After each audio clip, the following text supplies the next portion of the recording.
ನಮಸ್ಕಾರ ಸ್ನೇಹಿತರೆ. ನಾವಿವತ್ತಿನ ದಿನ ಭಗವಂತ ಗಣೇಶನಿಗೆ ಬಾಳೆಹಣ್ಣು ಅಂದರೆ ಯಾಕೆ ಅಷ್ಟೊಂದು ಇಷ್ಟ ಅಂತ ತಿಳ್ಕೊಳ್ಳೋಣ. ಭಗವಂತ ಗಣೇಶನಿಗೆ ಬಾಳೆಹಣ್ಣು ಅಂದರೆ ಬಹಳ ಇಷ್ಟ ಅಂತೆ.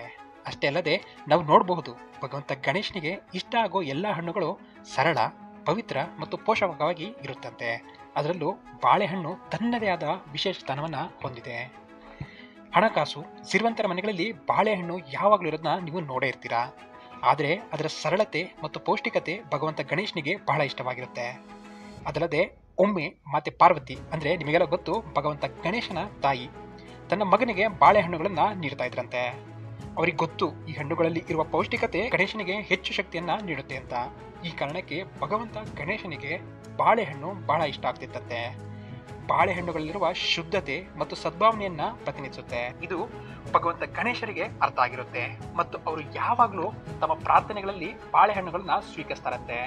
ಅದಲ್ಲದೆ ನಾವು ಭಗವಂತ ಗಣೇಶರಿಗೆ ಬಾಳೆಹಣ್ಣುಗಳನ್ನ ಅರ್ಪಿಸೋದ್ರಿಂದ ಅವರ ಆಶೀರ್ವಾದ ಪಡೆಯೋಕೆ ಇದು ತುಂಬಾ ಸಹಾಯ ಮಾಡುತ್ತೆ ಅಂತ ನಾವು ಇಂದಿಗೂ ನಂಬ್ಕೊಂಡು ಬಂದಿದ್ದೀವಿ. ನಾನಿಲ್ಲಿಗೆ ಈ ವಿಡಿಯೋನ ಮುಗಿಸ್ತೇನೆ. ನಿಮಗೇನಾದರೂ ಈ ವಿಡಿಯೋ ಇಷ್ಟ ಆಗಿತ್ತು ಅಂತಂದ್ರೆ ಲೈಕ್ ಮಾಡಿ, ಶೇರ್ ಮಾಡಿ. ಧನ್ಯವಾದಗಳು.